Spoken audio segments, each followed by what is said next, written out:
Assalamualaikum warahmatullahi wabarakatuh. Waalaikumsalam warahmatullahi wabarakatuh.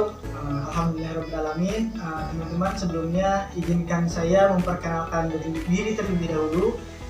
Nama saya Edas Maulana Zakia. Saya mahasiswa bimbingan konseling Islam semester 6, dan di sini kita akan sedikit berdiskusi mengenai tentang bagaimana caranya untuk meningkatkan motivasi. Dan teman-teman, di sini kita sama-sama belajar. Saya juga masih dalam proses belajar. Jadi ketika ada yang salah, ketika dalam hal yang saya ucapkan ada kesalahan, mohon dimaklumkan. Baik teman-teman, sebelumnya saya ucapkan terima kasih atas partisipasi teman-teman semua yang telah hadir di sini, atas partisipasi tenaganya maupun kendaraan atau apapun sehingga teman-teman bisa berkumpul di sini. Saya ucapkan terima kasih banyak. Oke teman-teman, terkadang pernah nggak sih teman-teman punya pikiran kalau pengen berubah dari diri kita yang sekarang, pengen berubah dari diri kita yang biasa-biasa aja, yang kayak setiap hari kita tuh cuman gini-gini aja gitu loh. Setiap hari kita ya cuman scroll, main, kayak tiba-tiba ada perasaan di mana kita ngerasa, kok gini aja, saya pengen berubah, saya pengen mencoba untuk lebih baik lagi, saya pengen pindah loh dari zona nyaman. Pernah nggak teman-teman masa seperti itu? Nah, saya pun sama teman-teman, saya kadang merasa seperti itu. Tiba-tiba terpikir, apa iya hidup saya mau gini-gini terus? Apa iya hidup saya gini-gini terus? Bagaimana nanti 5 tahun ke depan? Apakah akan jadi seperti yang saya inginkan ketika saya terus berdiam diri seperti ini? Mungkin semua orang pernah merasa seperti itu, dan terkadang motivasi seperti itu atau dorongan dari dalam diri kita untuk berubah atau berpindah dari zona nyaman yang kita berada sekarang mungkin hanya muncul dan menghilang begitu saja, kayak datangnya pelangi tiba-tiba datang menyinari, memotivasi gitu, mewarnai bumi, dan seketika hilang gitu. Mungkin sama seperti dorongan motivasi itu. Nah, terkadang memang motivasi dalam diri kita tuh harus dicoba lebih keras gitu. Jadi harus dicoba gimana caranya kita tuh harus keras kepada diri kita, harus memaksakan kepada diri kita untuk menjadi apa yang kita inginkan saat itu, menjadi yang kita inginkan, untuk menjadi pribadi yang lebih baik. Ada beberapa kata-kata yang pernah saya dengar dan pernah saya baca. Mungkin yang pertama ini kata-kata dari Imam Syafi'i. Beliau berkata, jika Anda tidak sanggup menahan lelahnya belajar, maka bersiap-siaplah untuk menahan lelahnya kebodohan. Jadi di sini dijelaskan kata-kata ini sangat berarti sekali ketika saya membaca kalimat tersebut. Jadi oh iya benar, ada harga untuk sebuah kebodohan, ada harga untuk sebuah kebodohan. Jadi ketika kita belajar atau kita tidak mempunyai ilmu apapun, kita gampang untuk dibodoh-bodohi orang lain, kita gampang untuk dijebak orang lain. Mungkin contoh kecil aja, ketika di rumah ataupun di lingkungan kita ada orang yang berpura-pura menipu untuk mengatasnamakan suatu lembaga untuk menginput data, padahal data itu kita nggak tahu, kita percaya aja karena dari orang itu yang datang misalkan membawa kayak lembaga, instansi atau apapun itu, tapi itu tidak sah gitu kan, dan kita kayak kena tipu gitu. Jadi ada harga untuk kebodohan. Dan untuk belajar juga wajar kalau misalkan kita capek-capek, kita lelah untuk belajar, karena ilmu tuh sangat bermanfaat, entah itu yang kecil maupun yang besar. Ilmu itu pasti akan bermanfaat dan sangat berharga sekali, karena ketika kita sudah tua, kita sudah kurang mampu untuk mengingat, untuk memahami dan berproses, itu sangat sayangkan sekali gitu, sangat disayangkan sekali. Nah, terus kemudian yang kedua, ada kata-kata seperti ini teman-teman. Jika kita tidak berjalan sekarang, maka kita harus berlari di esok hari. Jika kita tidak berjalan sekarang, maka kita harus berjalan di esok hari.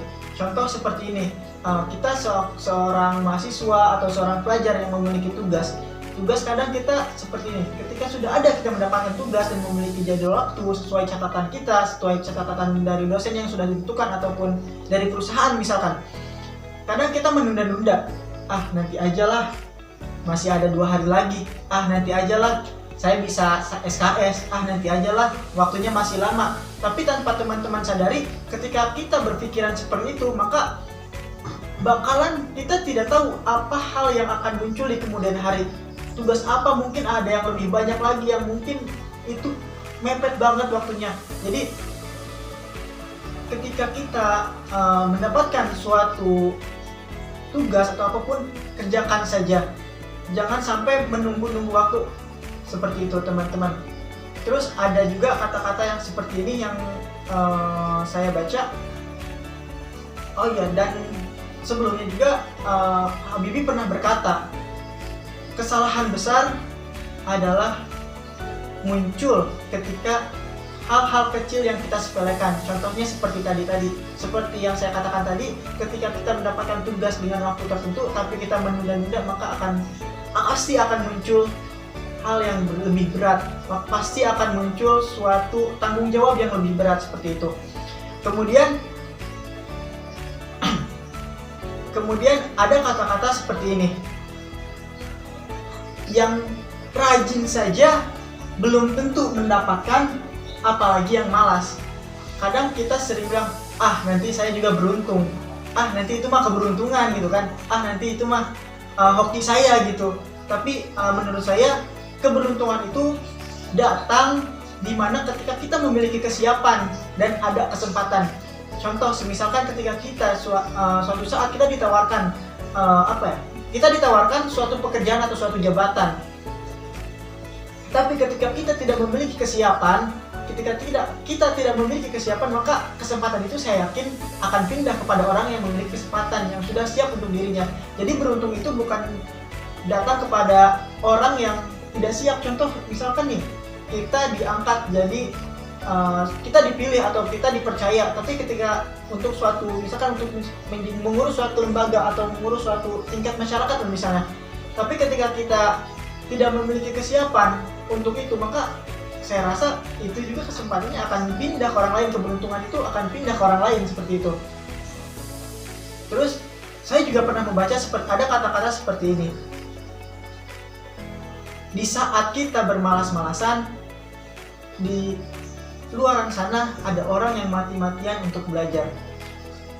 Di saat kita scroll berjam-jam dari sosmed kita, nonton drakor sampai subuh, misalkan sampai tengah malam berepisode-episode, terus sibuk dengan kesendiriannya, sibuk dengan aktivitas-aktivitas sendirinya, maka tanpa kita sadari ada di satu pihak ataupun di belahan daerah lain ada orang yang sedang berjuang mati-matian, dia belajar sampai tengah malam, mungkin ada juga yang belajar bangun tengah malam untuk sholat tahajud, meminta dan belajar. Nah, di sini kita tanpa kita sadari gitu loh, jika persaingan yang jadi tanpa kita sadari di luaran sana banyak orang-orang yang berjuang mati-matian, yang berjuang untuk bersaing untuk kehidupan berikutnya, untuk tahun-tahun kedepannya gitu. Terus alangkah apa yang kita harapkan untuk diri kita, sedangkan kita aja masih sibuk dengan scrolling kita aja masih sibuk dengan anime kita masih sibuk dengan drakor kita yang berjam-jam seperti itu. Terus saya juga menemukan kata-kata seperti ini teman-teman, tidak usah dipikirkan, kerjakan saja, nanti juga selesai. Itu kena sekali untuk diri saya. Kadang saya juga sadar, saya kepikir terbayang diri saya sendiri. Kadang tuh kita punya tugas, ketika kita punya amanah akan diberikan oleh orang lain, kita aja belum mulai gitu. Kita aja belum mulai tapi saya mah nggak bisa gitu. Saya mah nggak mampu. Padahal kita aja belum mencobanya gitu loh. Kita aja belum mencoba untuk masuk gitu loh, belum berusaha gitu. Tapi kita udah meramalkan diri kita sendiri kita udah meramalkan diri kita sendiri kalau kita itu nggak bisa gitu. Kita tuh pasti ngeramalkan hal-hal yang negatif untuk diri kita sendiri. Kita kadang meramalkan hal yang sebenarnya itu nggak bakalan terjadi gitu loh. Padahal kita aja belum mulai, tapi kok kita udah ngejudge diri kita kalau kita nggak bisa melakukan itu. Jadi pada intinya cobalah saja. Memang ada harga untuk sebuah kegagalan. Jadi ketika kita gagal ya itu hal yang wajar dan itu sebuah proses dalam pembelajaran. Jadi nggak apa-apa. Kita jangan sampai ngejudge diri kita padahal kita sendiri belum mencoba untuk memulainya. Kemudian saya juga menemukan kata-kata seperti ini.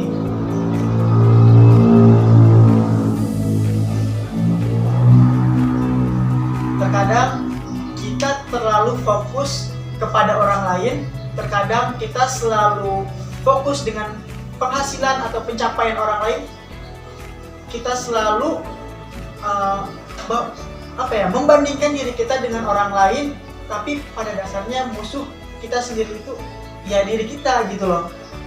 Saya pernah waktu saya masih aliyah, saya pikiran saya harus mencoba mengalahkan dia dalam hal segi peringkat. Saya berusaha untuk terus berusaha untuk bagaimana caranya saya bisa mengalahkan orang yang berada di peringkat ketiga misalkan. Ya saya terus berusaha tapi saya tidak pernah berhasil selama 2 tahun. Selama 2 tahun saya mencoba, saya tidak pernah berhasil dan setelah saya pikir-pikir kok kenapa saya nggak berhasil dan saya nggak bisa ngalahin dia. Ternyata setelah saya pikir-pikir dan setelah saya renungkan, musuh sebenarnya itu diri saya sendiri gitu loh. Kenapa saya nggak coba buat memperbaiki diri sendiri gitu, bukan fokus untuk mengajar orang lain. Dan setelah saya coba untuk memperbaiki diri saya sendiri dan evaluasi diri saya sendiri apa saja yang salah dalam diri saya, ternyata benar, saya bisa mengejar orang yang saya kejar dulu gitu loh. Jadi kesalahannya ya emang kepada diri saya itu nggak fokus kepada diri saya, nggak fokus kepada potensi saya gitu, tapi saya selalu membandingkan dan mengukur diri saya, dan mengukurnya dengan orang yang lebih tinggi di depan saya, seperti itu. Begitu teman-teman, ada beberapa hal yang perlu kita coba dan kita perbaiki untuk diri kita. Memang untuk berubah, untuk keluar dari zona nyaman harus sedikit lebih keras kita mencoba mendorong diri kita. Mungkin itu saja teman-teman dari saya. Saya ucapkan terima kasih atas waktu dan perhatian teman-teman semua. Terima kasih. Kita tutup dengan bersama-sama mengucapkan hamdalah.